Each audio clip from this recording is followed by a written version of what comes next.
ओम ऋषि राहुगण गौतम देवता इंद्र छंद पंक्ति स्वर पंचम स्वरित। ओम इंद्रो वृत्रस्य तवीसीं निहन सहसा सह महत्तत् अस्य पौंस्यं वृत्रं जघन्वान् असृजत् अर्चन अनु स्वराज्यम। इंद्र परमेश्वर हनन कर हिंसकों की ज्योति का गतिवृद्धि हिंसा का बलों से बलि हिंसक का हनन कर सृजन करता त्याग करता हम करें अर्चन अनुकूल स्वराज्य का। मंत्रार्थ सह सक्षम समर्थ इंद्रो परम ऐश्वर्यशाली ने वृत्रस्य हिंसक के तविशीम प्रकाश गति वृद्धि हिंसा को निश्चित निरंतर सहसा सामर्थ्य बल द्वारा अहन हनन किया। अस्य इसका तत् उस महत महान पौंस्यम वृद्धि बलयुक्त को वृत्रम हिंसक को जघन्वान हनन किया। अनुकूल स्वराज्यम स्वराज्य को अर्थात स्वयं प्रकाशित समाज को अर्चना करते हुए असृजत सृजन किया। भावार्थ सक्षम समर्थ परम ऐश्वर्यशाली परमेश्वर अथवा उपासक जननायक ने हिंसक के गति वृद्धि हिंसा को निश्चित निरंतर सामर्थ्य बल द्वारा हनन किया। उस महान बुद्धि बल युक्त हिंसक को मारा हनन किया। अनुकूल स्वराज्य को अर्थात स्वयं प्रकाशित समाज को अर्चना करते हुए सृजन किया। धात्वादि निरुक्त इंद्रो इंद परमेश्वर्य होना वृत्रस्य वृत्त हिंसा करना तविशीम त्विष प्रकाशित होना चमकना तव गति वृद्धि हिंसा करना निहि उपसर्ग अहन अक्रिया उपसर्ग हन मारना हनन करना सहसा सह शक्ति होना सहना सक्षम होना समर्थ होना सह शक्ति होना सहना सक्षम होना समर्थ होना महत्व होना सम्मान करना सत्कार करना तत् सर्वनाम अस्य सर्वनाम पौंस्यम पुंस बढ़ना बढ़ाना पूस बढ़ना पोषण करना वृत्रम वृत्त हिंसा करना जघन्वान हन घ्न मारना हिंसा करना असृजत क्रियोपसर्ग सृज सृजन करना रचना करना त्याग करना अर्चना करना मान करना सेवा करना उपसर्ग स्वराज्यम स्व सर्वनाम राज प्रकाशित होना शोभित होना। हो गया स्वामी जी।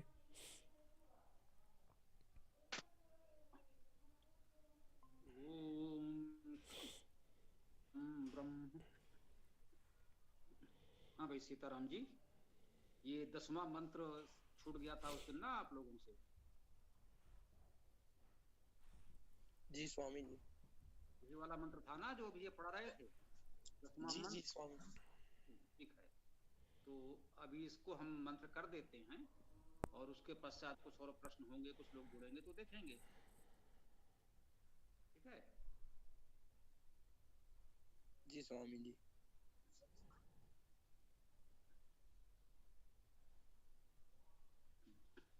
ओम इंद्रो वृत्रस्य तविशीं निहन सहसा सह महत्तत् अस्य पौंस्यं वृत्रं जघन्मानयसृजत्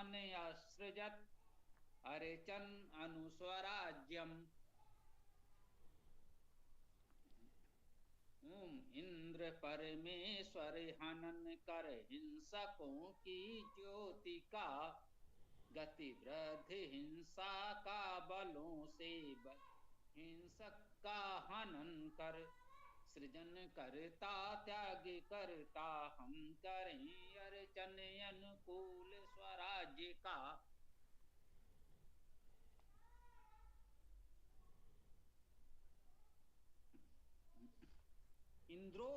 वृत्रस्य तविषीम। इंद्र ने, इंद्र का अर्थ परमेश्वरवान परमेश्वर, इद इंद्र परमेश्वर ये धातु है, हम सब जानते हैं। इंद्र धातु परमेश्वर होना, उससे इंद्र शब्द बना, तो इसका अर्थ हुआ परमेश्वरवान अर्थात परमेश्वर।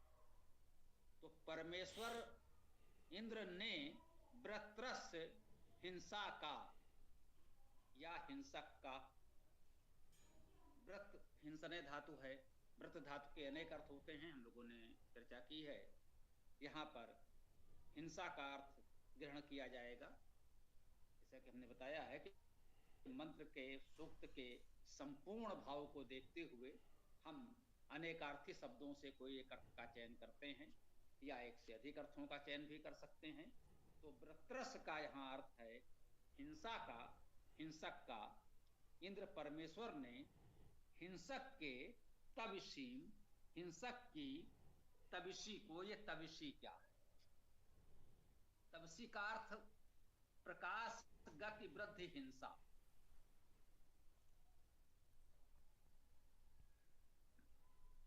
त्विष धातु है, त्विष का अर्थ है प्रकाश होना, चमकना। तव धातु का अर्थ है गति, वृद्धि, हिंसा करना, गति करना, वृद्धि करना, हिंसा करना, तव धातु। तो तव धातु से तविषीम बन सकता है और त्विष धातु से भी बन सकता है, जिसका अर्थ प्रकाशित होना, चमकना है। तो जो वृत्रस्य अर्थात वृत्र का, हिंसक का जो प्रकाश है, उसकी जो गति वृद्धि है और उसकी जो हिंसा की भावना है। इंद्र अर्थात परमेश्वरवान परमेश्वर ने हिंसक के प्रकाश को, गति वृद्धि, हिंसा को क्या किया? निअहन, निश्चित रूप से निरंतर अहन, हनन करता है। हन धातु का अर्थ हनन करना, मारना, हम जानते हैं। वो हनन करता है। हिंसक की जो शक्तियां हैं, हिंसक की गति वृद्धि है, उसका हनन करना है, उसे रोकना होगा। तो यदि हिंसक की वृद्धि होगी तो वो समाज के लिए हानिकारक हो जाएगा। तो हिंसक की शक्ति को, सामर्थ्य को नहीं बढ़ने देना है, हिंसक की वृद्धि नहीं होने देना है। यह इस मंत्र का संदेश हम ग्रहण कर सकते हैं कि हिंसक की गति को रोकना है, हिंसक की वृद्धि को रोकना है, हिंसक के प्रकाश अर्थात प्रभाव को रोकना है। समाज में हिंसकों का प्रभाव ना बढ़े, हिंसकों की वृद्धि न हो, यह हमें देखना है। यहाँ कहा गया है कि ऐसा इंद्र अर्थात परमेश्वर करता है। हम उससे प्रेरणा ग्रहण करते हैं कि हमको भी अपने समाज में ऐसा करना चाहिए। कैसे करता है? सहसा सहा, सहा तो इंद्र का विशेषण है। सह का अर्थ हुआ सहनशील, सामर्थ्यवान, समर्थ। सहसा अर्थात साहस के साथ, शक्ति सामर्थ्य के साथ। यदि हमें हिंसा की गतिवृद्धि को रोकना है, उसके प्रभाव को रोकना है, हिंसा को रोकना है, तो हमें साहसी होना चाहिए और सामर्थ्यवान भी होना चाहिए। सामर्थ्य के साथ साहस हो, तभी हिंसकों का हनन हो सकता है, हिंसा को रोका जा सकता है। सामर्थ्य है, साहस नहीं है, तो वह सामर्थ्य, वह शक्ति का कोई उपयोग नहीं है। हम बहुत साहसी हों और सख्त सामर्थ्य न हो, तो हम साहस के साथ संघर्ष में उतर तो सकते हैं, परंतु विजयी नहीं हो सकते, बलिदान दे सकते हैं।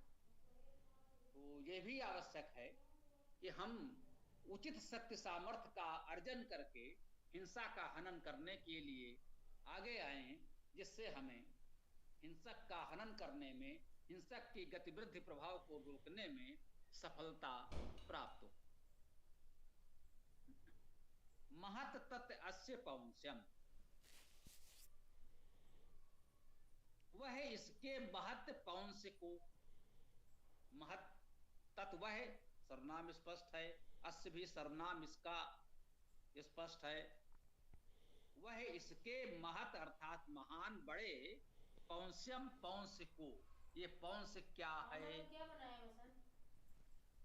तो पौंस में पुंस धातु का अर्थ है बढ़ना बढ़ाना, पूस धातु का अर्थ भी है बढ़ना पोषण करना। तो पौंस्यम का अर्थ हुआ वृद्धि को और पोषण को। महत्तत् अस्य पौंस्यम, वह इसके महान वृद्धि को पोषण को। ये जो हिंसक है उसके महान पोषण को, उसके महान वृद्धि को रोकना है, यही कहा गया है। आगे भी आएगा। व्रत्रम जघन्यमान असृजत, तत् कहा गया है वह, यह इंद्र परमेश्वर के लिए आया। देखिए परमेश्वर के लिए तत् आया है वह, क्योंकि परमेश्वर को स्त्रीलिंग पुल्लिंग नहीं कहा जा सकता है। वह सर्वव्यापी सत्ता है, उसे स्त्री या पुरुष कैसे कहें?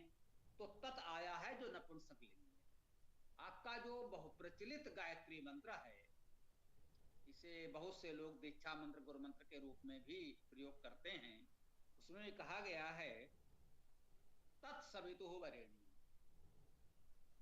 वहां भी सबसे पहला शब्द तत् ही आया है, और यह तत् स्त्रीलिंग नहीं है, पुल्लिंग नहीं है, नपुंसक लिंग है। अर्थात वो स्त्री और पुरुष के लिंग भेद से परे है। परमेश्वर के लिए तत् शब्द का प्रयोग किया गया है। वह इसके महान बल को, व्रत्रम व्रत को अर्थात हिंसा को, जघन्यमान मारता है। देखिए वह जो परमेश्वर है वह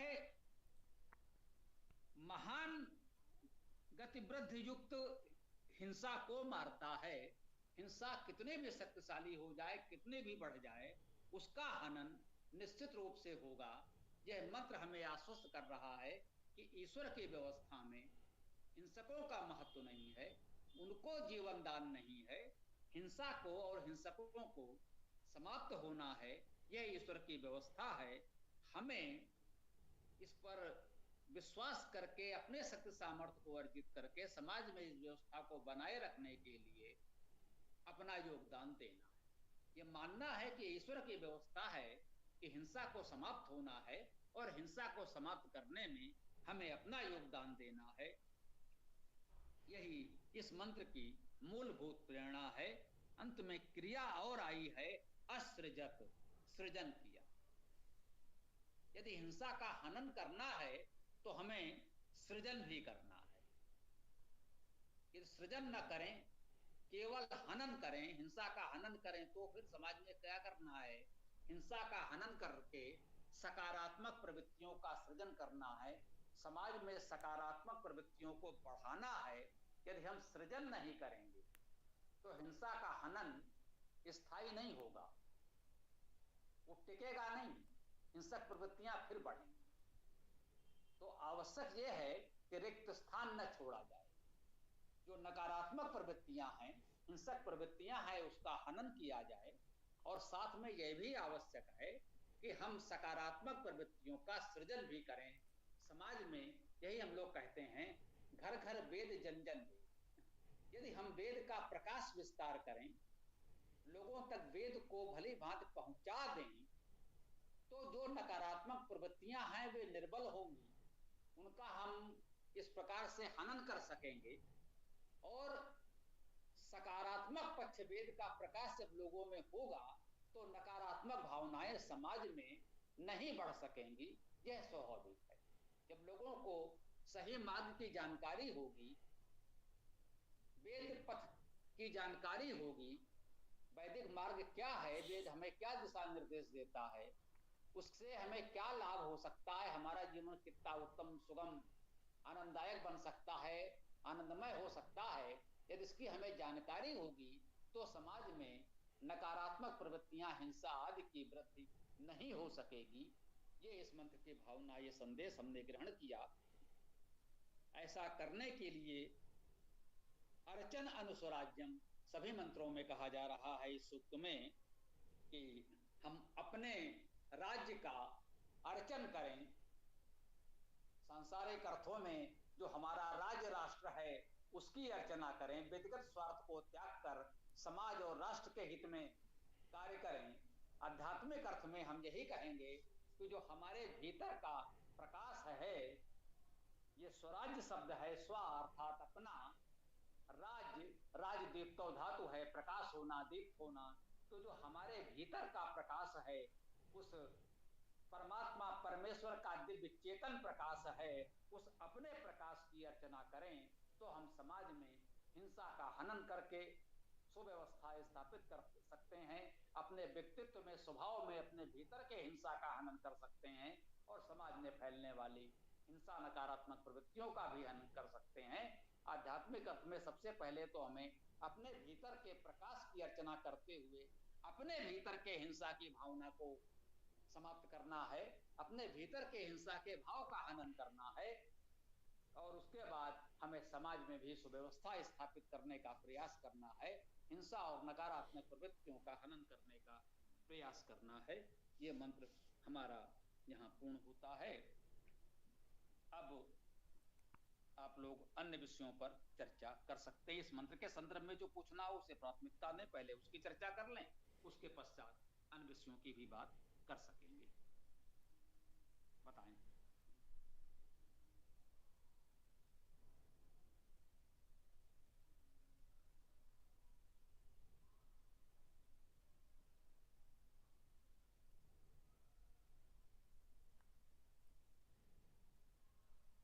स्वामी जी, जी ये जो हिंसकों का हनन करना है, एक तो आध्यात्मिक अर्थ में तो पूरा समझ में आ गया, लेकिन जो मतलब हम करेंगे तो हम में मतलब कौन, क्या पुलिस वाले करेंगे कि कोई भी कर सकता है?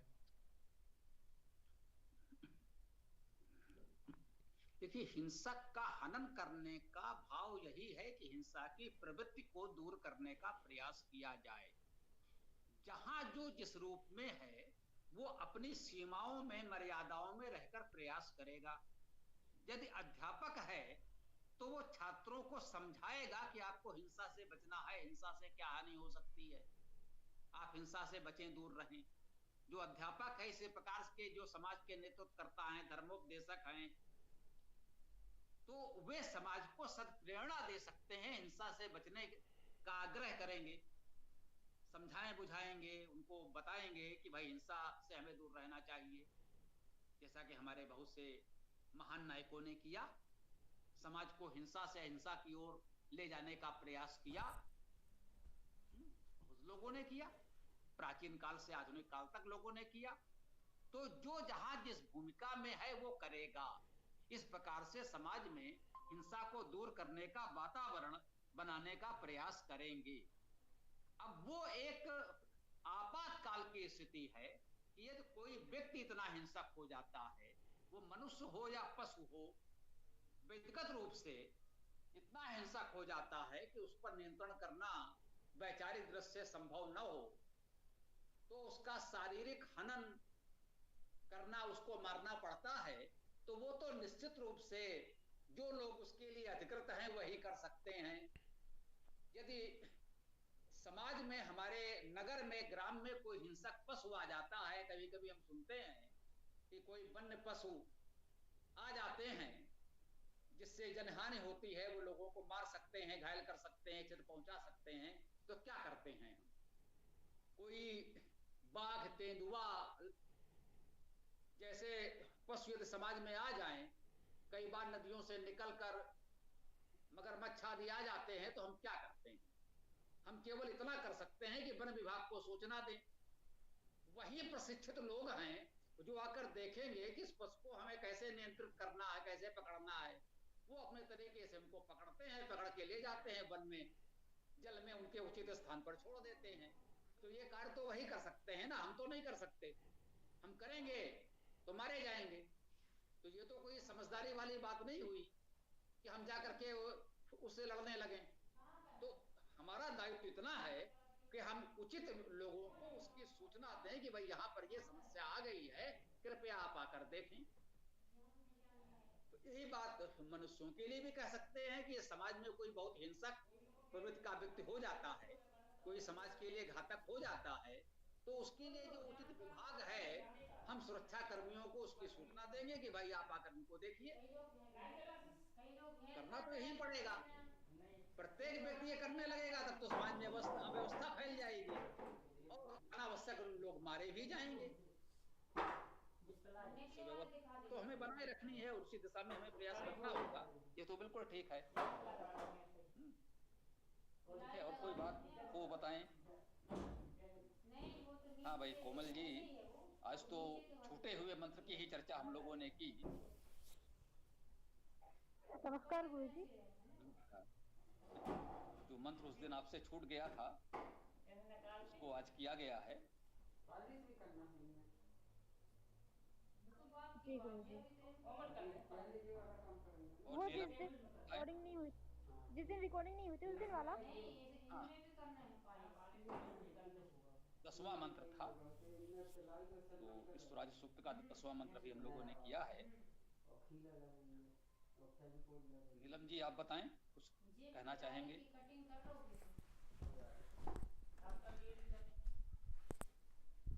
काम करते हो कि नहीं तुम बड़े गिरी की बात साथ में करने वाले भी रहते हैं। ठीक है, तो जो छूटा हुआ मंत्र था वो तो हो गया है, और कोई चर्चा करना हो तो करें या फिर हम लोग मंत्र पाठ करें, समापन करें।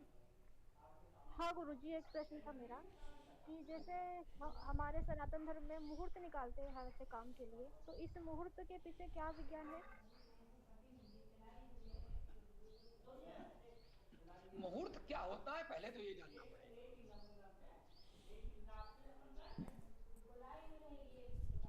ठीक है ना, सबसे पहले तो ये जानना आवश्यक है कि मुहूर्त क्या होता है। मुहूर्त केवल समय की इकाई। जैसे इस समय आप लोग घंटा मिनट आदि कहते हैं, तो उसी तरह से ये मुहूर्त होता है। घंटा जिसे आजकल आप कह रहे हैं, अंग्रेजी में आवर कहते हैं, उसमें हा होता है एच, लेकिन कहते हैं साइलेंट है, अर्थात बोला नहीं जाता, शांत है। हमारी भाषा में उसे होरा कहते हैं। अब आप देख लीजिए, होरा हावर, हा शांत हो गया तो आवर, वही शब्द है। घटी होता है, एक घंटे में 2.5 घटी संभवतः होते हैं, वो मेरा विषय नहीं है, वो हम पढ़ाना भी नहीं चाहते। हम केवल इतना बता रहे हैं कि समय की इकाई जैसे हम लोगों ने देखा, दिन को कई भागों में हमने बांटा।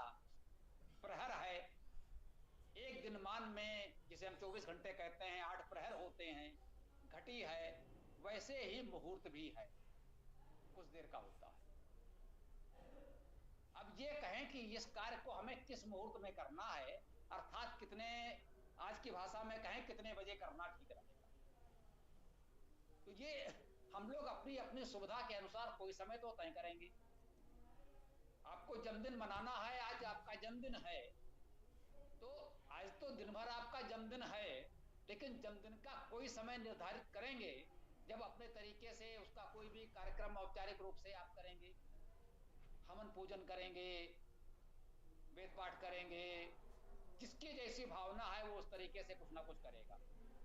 तो वो कितने समय करना है, जिस समय आप, आपके परिजन मित्र एकत्र हो सकें, सबके साथ वह कार्यक्रम संपन्न किया जाए, सब लोग आपको शुभकामना दे सकें, तो उसका कोई ना कोई समय तो निश्चित करना पड़ेगा, और वो समय आप अपनी सुविधा के अनुसार निश्चित करेंगे। ऋतु काल परिस्थिति का ध्यान रखकर निश्चित करेंगे। मुहूर्त का जो व्यवहारिक तर्क संगत आशय है वो इतना है, वो बताता है कि इस मुहूर्त में कर लें। मुहूर्त केवल एक शब्द है जो इस समय प्रचलित नहीं है, इसलिए हमें अटपटा लगता है। राम का जन्म अभिजित मुहूर्त में हुआ था, इसका अर्थ क्या समझे आप? इसका अर्थ केवल इतना है कि राम का जन्म दिन के मध्य में हुआ था। अभिजीत मुहूर्त का अर्थ है जिसे आजकल हम बोलचाल की भाषा में कहते हैं दोपहर। दोपहर अर्थात द्विप्रहर। प्रातः काल से द्विप्रहर बीत चुके हैं, दोपहर हो गई है। तो जैसे कुल 8 प्रहर होते हैं, तो द्विप्रहर बीते, दोपहर हुई, अर्थात दिन के समय का आधा बीता। शाम तक 4 प्रहर हो जाएंगे, सायंकाल तक 4 प्रहर हो गए, और 4 प्रहर रात काल में हो गए, तो दिन रात के दिनमान में 8 प्रहर। तो उनको कुछ नाम दे दिया गया, इससे द्विप्रहर हुआ दोपहर का समय, उसको अभिजीत मुहूर्त कहा गया। तो ऐसे ही जब पंडित जी कुछ इसी तरह की ऐसे शब्दों में आपको मुहूर्त बता देते हैं जो शब्द हमारे परिचित नहीं होते, ये आधुनिक शिक्षा प्रणाली और हमारी परंपरागत शिक्षा प्रणाली में अंतर आ जाने का कारण है। आप जनवरी फरवरी जानते हैं, चैत्र वैशाख से अपरिचित हो गए हैं। इसलिए जब आपको बताया जाता है कि मुहूर्त या कोई तिथि आपकी कब भई इस कार्य के लिए है, तो भले वो चैत्र शुक्ल पक्ष में, तो आपको लगता है कोई अटपटी बात पंडित जी बता रहे हैं। वो अटपटी बात नहीं बता रहे हैं, वो आपकी भाषा में केवल तिथि तारीख बता रहे हैं कि किस तारीख को ये कार्यक्रम है। परिवार के बड़े जो हमारे वृद्धजन हैं वो निश्चित करते हैं, जो हमारे परिवार से जुड़े हुए कुछ विद्वान हैं उनसे विचार विमर्श कर लें कि भाई ये कार्य हमें करना है तो कौन सा समय उपयुक्त होगा, जो ऋतु का ध्यान रखते हुए, उस कार्य की आवश्यकता के अनुसार प्रकाश आदि का ध्यान रखते हुए निश्चित किया जाए। तो मुहूर्त देखने का जो मूल भाव है, जो वैदिक परंपरा है, वो केवल ये है। इसके अतिरिक्त वही बताया कि जब आप वैदिक शिक्षा प्रणाली से दूर हो गए, इस समय सब पाश्चात्य अंग्रेजी शिक्षा प्रणाली है, हमें अपने मास ऋतुओं के नाम तक नहीं पता, तो ये सब हम कैसे जानेंगे, तो वो आपको अटपटा अपरिचित लगने लगा। तो मैं कहूंगा कुछ धूर्तों ने, दुष्टों ने इसके साथ कुछ काल्पनिक बातें ऐसी जोड़ दी, शुभ अशुभ, ये मुहूर्त आपके लिए ऐसा और वैसा, शनि राहु इनकी दृष्टि उनकी वो, ये केवल आपको ठगने का माध्यम बना दिया गया। वो गणितीय जो पक्ष था वो केवल तिथि समय निर्धारित करने का था, वो बिल्कुल उपयुक्त है, वो वैदिक है, वहां कोई समस्या नहीं है। समस्या तब आई जब इसमें ये बताया जाने लगा कि यहाँ पर मंगल की दृष्टि, राहु की दृष्टि, शनि की दृष्टि, इससे आपका ये अशुभ हो जाएगा, तो पंडित जी को इतने दक्षिणा दो, ये कुछ पूजा पाठ कथित रूप से कर देंगे तो ठीक हो जाएगा। ये सब बिल्कुल ठग विद्या है। समझ में आई बात? मुहूर्त केवल इतना है कि किसी भी कार्य को करने के लिए आप अपनी सुविधा के अनुसार अपने परिवार के अनुभवी वृद्धजन या आपके परिवार से जुड़े हुए कुछ विद्वज्जन, उनके से विचार विमर्श करके कोई उचित समय निर्धारित कर लें, ये आपके लिए उचित शुभ मुहूर्त है। जो शुभ का क्या है? अच्छा, जो सब लोगों के विचार से हो कि हाँ भाई ये समय अच्छा रहेगा, वो आपने सबने मिलकर तय कर लिया, वो आपका शुभ मुहूर्त है। इसके अतिरिक्त इसको देखने का और कोई भी व्यवहारिक वैदिक संस्कृति में कोई तार्किक कारण नहीं है। बाकी लोगों की जो बताया वो उनके खाने कमाने की ठग विद्या है, वो उन पर छोड़ दीजिए, उसकी आवश्यकता हम आप जैसे वैदिक लोगों को नहीं है। ठीक, बताएं। जी ठीक है। और किसी की कोई बात हो तो बताइए।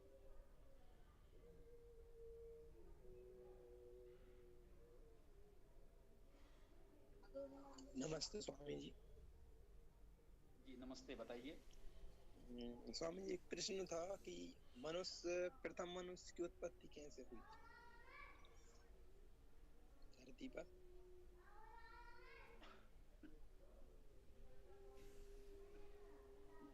देखिए, प्रथम मनुष्य की उत्पत्ति धरती पर कैसे हुई, यह केवल अनुमान का विषय हो सकता है।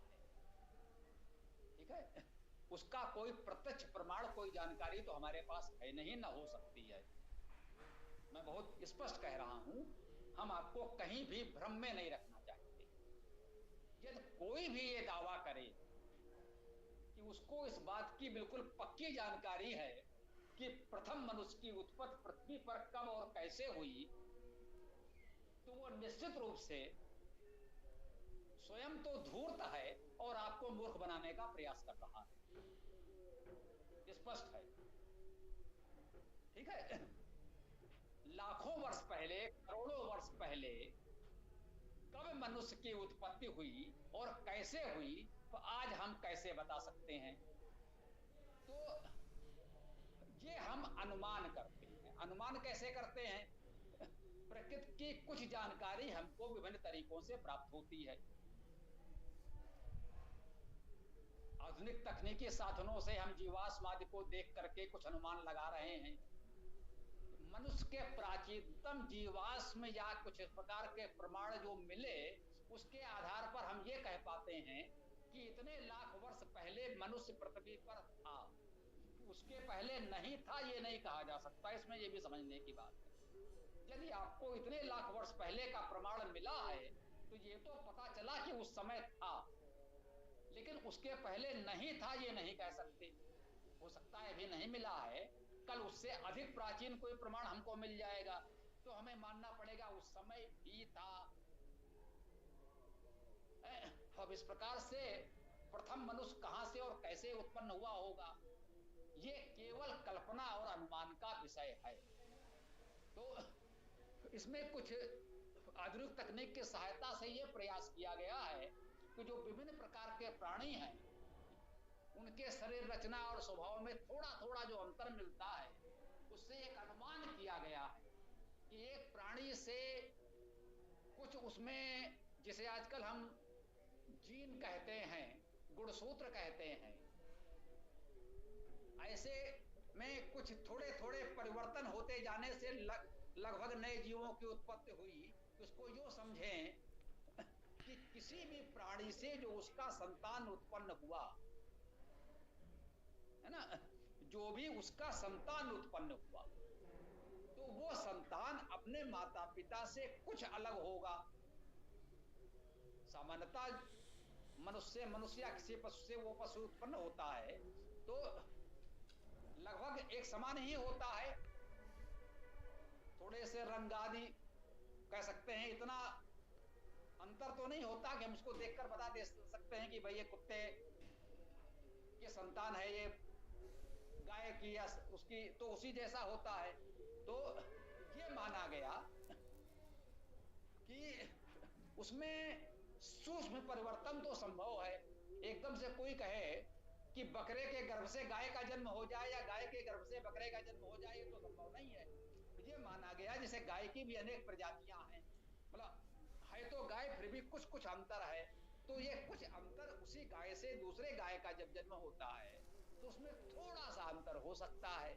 तो ये माना गया कि हो सकता है एक में इतना अंतर हुआ, उसके सैकड़ों पीढ़ियों के बाद कुछ और अंतर हो गया, फिर कुछ और अंतर हो गया, तो इस प्रकार से अंतर होते होते नए प्राणी उत्पन्न होते चले गए होंगे।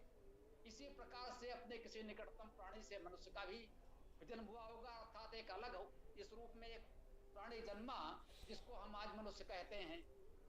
आप पढ़ते हैं होमोसेपियंस और कौन कौन से क्या उन्होंने नाम दे रखे हैं, उनमें कैसे कैसे अंतर थे आधुनिक मानव के बनने में। ये सामान्यतः एक सहज भाव से हम लोग कहें, चिंपांजी की एक प्रजाति है जिसके बाल आदि नहीं होते शरीर पर, मनुष्य जैसा दिखता है। मनुष्य में और उसके डीएनए में 3% का अंतर है। अब ये 3% का अंतर भी हजारों लाखों पीढ़ियों में आया होगा, यदि माना जाए ऐसा कि उससे हुआ है तो स्पष्ट कह रहा हूं, यदि माना जाए, मैं ये नहीं कह रहा हूं कि ऐसा ही हुआ है, ये एक अनुमान है।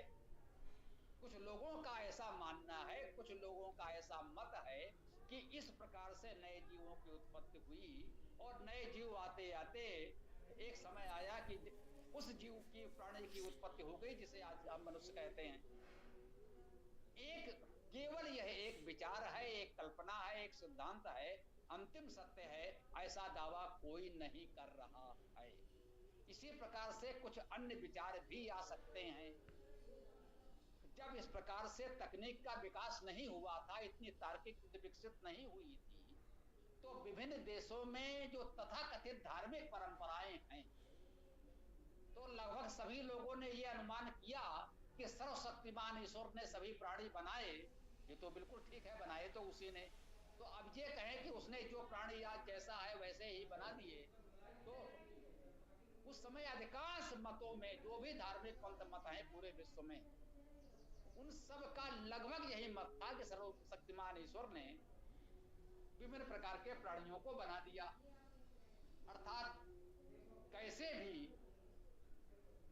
जो माने कि मिट्टी कुछ इस प्रकार से एकत्र करके किसी को गाय, घोड़ा, बैल, बकरी, मनुष्य आदि बना दिए। परंतु आज के तार्किक स्थिति में यह समझना समझाना थोड़ा कठिन हो रहा है कि प्राकृतिक रूप से उस ईश्वर की चेतना व्यवस्था से ये कैसे कैसे अलग अलग आकार के प्राणी बने होंगे, फिर उनमें जीवन उत्पन्न हो गया होगा और जो के तो वैसे चले आ रहे हैं। हम उसमें कर्म फल की व्यवस्था भी जोड़ते हैं या ढूंढते हैं, उसको भी सिद्ध करने का प्रयास करते हैं। तो ये जटिल प्रश्न है और मैं आप लोगों को प्रारंभ से यही कहना चाहता हूं कि ऐसे जटिल दार्शनिक प्रश्नों पर कोई भी अंतिम विचार हमें नहीं बनाना चाहिए। ये नहीं मानना चाहिए कि यही विचार अंतिम सत्य है और दूसरा विचार असत्य है। तो इस विषय में जितनी नई नई खोजें होती जाएंगी, आपकी तकनीकी जानकारी आगे बढ़ेगी, उस आधार पर हम और अधिक सटीक जानकारी भविष्य में प्राप्त कर सकेंगे। हमें इसको यूं ही छोड़ देना चाहिए। ये कोई ऐसा धार्मिक आस्था का प्रश्न नहीं है कि हमारे धर्म के अनुसार ये ऐसा ही। जैसा कि मैंने कहा, सभी धार्मिक पंथों में 1000-2000 वर्ष पहले सबका यही मानना था कि ईश्वर ने सभी प्राणियों को ऐसे ऐसे उत्पन्न कर दिया। क्यों कर दिया? तो साहब ये प्रभु की लीला है, ये उसकी इच्छा है, वो सर्वसमर्थ है, उसने बना दिया। और उसके बाद कर्म फल के सिद्धांत के अनुसार विभिन्न योनियों में जन्म होने लगा। तो ये सब प्रकृति की बहुलता को, विभिन्नता को समझने का एक प्रयास है, तर्क है, अनुमान है, कोई प्रत्यक्ष प्रमाण हमारे पास नहीं है। ठीक है, हम इस पर यही कहना चाहते थे। बाकी कोई और अपने विचार देना चाहे तो इस विषय पर अपनी बात रख सकते हैं। जी स्वामी।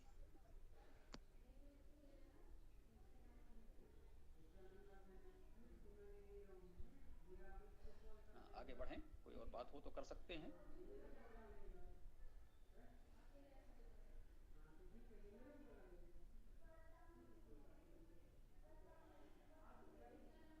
हाँ भाई, किसी के पास कुछ कहने को नहीं है तो क्या करें, समापन करें? गुरुजी, मुझे कुछ कहना था कि आचार्य अग्निव्रत जी है, उन्होंने एक वीडियो बनाया है इसी मनुष्य की उत्पत्ति पर। तो उनने कहा है कि मनुष्य की उत्पत्ति मिट्टी से हुई है। पुराने समय में जब मिट्टी बहुत ही नरम हुआ करती थी, बहुत ही शुद्ध हुआ करती थी, तो रासायनिक अभिक्रिया हुई, उसी से मनुष्यों की उत्पत्ति हुई, ऐसा उन्होंने बताया था। तो यही कहना था मुझे कि वो ऐसा कह रहे थे। जी, हमने यही बात कही। इस पर लोग अपने अपने तर्क शक्ति से अनुमान लगा सकते हैं। उन्होंने एक विचार दिया कि एक कोमल मृदुल मृत्तिका उस रूप में एकत्र हुई और एक मनुष्य के शरीर जैसा आकार बन गया, और उसके आसपास कुछ और रासायनिक द्रव्य ऐसे थे जिनकी संक्रिया से उसमें गतिशीलता, चेतना की सामर्थ्य आ गई। तो ऐसा संभव है। तो ये एक विद्वान का अनुमान है, उसको भी हमें उतना ही सम्मान देना चाहिए। जैसा कि हमने कहा कि एक अनुमान ये है कि क्रमशः इस तरह से होता चला गया, वही हमने कहा उनका ये अनुमान हो सकता है कि सभी प्राणी इस प्रकार से अलग अलग आकार की मिट्टी के इस तरह से बनते चले गए और परिस्थितियों बस कुछ रासायनिक प्रक्रियाएं उनके साथ ऐसी जुड़ी, उनके आसपास कुछ रासायनिक द्रव्य ऐसे उपलब्ध थे जिनकी संक्रिया से, रासायनिक क्रियाओं से उनके शरीर का ऐसा रूप बना कि उसमें ये सब होने लगा। लेकिन अब आप अनुमान करें, क्या मनुष्य का शरीर जितना जटिल है, इतने नस नाड़ियां, कोशिकाएं, मांसपेशियां, हड्डियां, ये विभिन्न प्रकार के हृदय, गुर्दा आदि इस प्रकार के अंग आते हैं, ये सब तो इतनी जटिल प्रक्रिया, मिट्टी एकत्र हुई और अचानक पूरा शरीर इस प्रकार से सक्रिय कैसे तैयार हो गया एक साथ, ये थोड़ा सा विचारणीय तो है। फिर भी मैं कह रहा हूं कि एक महान विद्वान ने एक परिकल्पना प्रस्तुत की है, हम उसका भी सम्मान करते हैं, परंतु अंतिम सत्य हम इसे भी नहीं मान सकते और उसे भी नहीं मान सकते। ठीक है बेटा? जी गुरुजी, ठीक है।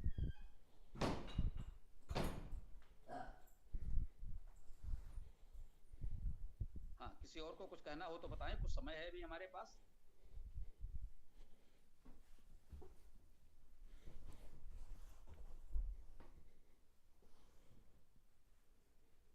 देखिए भाई, किसी को कुछ कहना हो तो बताइए या फिर समापन किया जाएगा।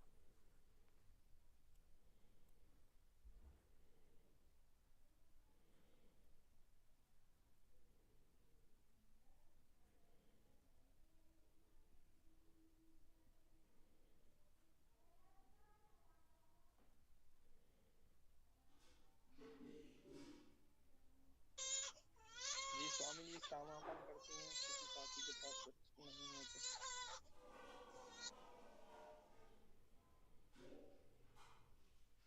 ठीक है, सौरभ जी कुछ कहना चाहेंगे? आप लोग परिचित हैं, मुझे लग रहा है कि शायद आज आपका जुड़ाव हुआ है तो परिचय ही दे दें, ये तो उचित समझें तो।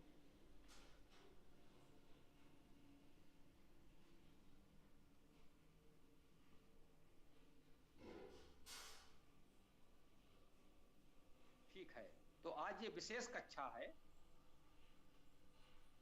हम इसका समापन शिव संकल्प के साथ कर रहे हैं। ये अमित जी हमारे साथ जुड़े हुए हैं, एक दिन सायंकालीन कक्षा में भी जुड़े थे, तो ये शिव संकल्प का पाठ प्रस्तुत करेंगे और उसके बाद हमारा ये कार्यक्रम समाप्त होगा, समापन कर देंगे।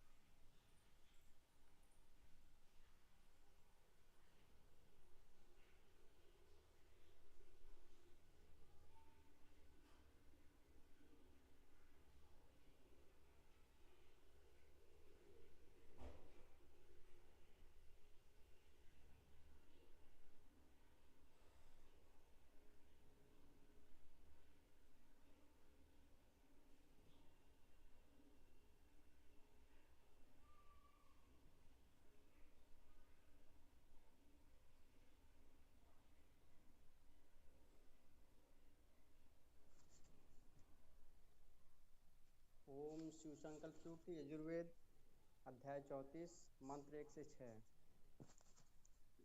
ओम यज्जागृतो दूरमुतैति दैवं तदु सुप्तस्तथा एवेति दूरं गमं ज्योतिषां ज्योतिरेकं तत्मे मनः शिवे संकल्पमस्तु सदा देव जगते हुए दूर जाता भले सो रहे हों उसी भांति चलता वही दूरगामी प्रमुख ज्योतियों में रहे मन सदा शिव सुसंकल्प स्वामी ओम येन कर्माण्यपि मनीषिणो यज्ञे कृण्वन्ति विदथेषु धीराः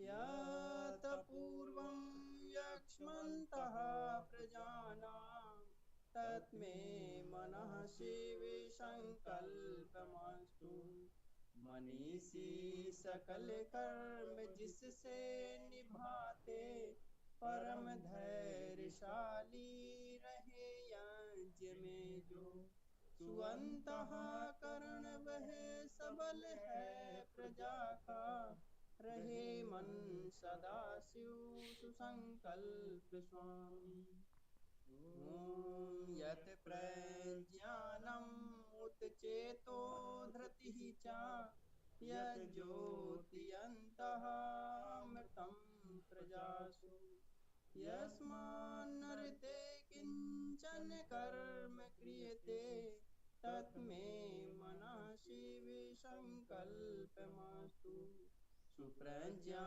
तथा चेतना धैर्यधारी अमृत ज्योति अंतःकरण में विराजी नहीं कर्म जिसके बिना हो सके कुछ रहे मन सदा शिव सुसंकल्प स्वामी ओम ये निदम भूतं भुवनं भविष्यत् परिगृहीतम् अमृतेन सर्वम् येन यज्ञातायते सप्तहोता तत्मे मनसि विसङ्कल्पमास्तु सदा भूत भावी तथा वर्तमानम् सभी को अमृत वह ग्रहण कर रखे है यजन सप्त होता सुविस्तार करता रहे मन सदा शिव सुसंकल्प स्वामी ओम यस्मिन् ऋचासां यजुंसि यस्मिन् प्रतिष्ठिता रथेनाभौ दिवाहरा यस्मिन् चित्तं सर्वमूतं प्रजानां तत्मे मनसि विसङ्कल्पमस्तु रची हैं ऋचाएं यजुषाम जिसमें रथों के अरों की तरह हैं प्रतिष्ठित सभी का रमाचित जिसमें सदा ही रहे मन सदा शिव सुसंकल्प स्वामी ओम सुसारथिय स्वानुयत मनुष्या नेनीयते अभिषु विवाजिनो घृत प्रतिष्ठं यत अजिरं जविष्ठं तत्मे मनसि विसङ्कल्पमस्तु कुशलसारथियस्त को रस्सियों से चलाता सदा मानवों को यथावत बलि चिर युवा वह हृदय में प्रतिष्ठित रहे मन सदा शिव सुसंकल्प स्वामी ओम मंत्र ओम यो असौ आदित्य पुरुषः सो असौ अहम् ओम हम ब्रह्म नमस्कार प्रणाम नमस्कार। अत्युत्तम पाठ या संकल्प का। और अब यहाँ से समापन किया जाए।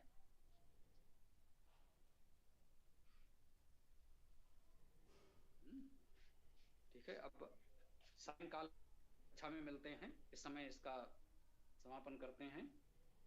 ओम नमस्ते, ओम खम ब्रह्म। नमस्ते सभी को। ओम खम ब्रह्म। नमस्ते, ओम खम ब्रह्म। नमस्ते नमस्ते ओम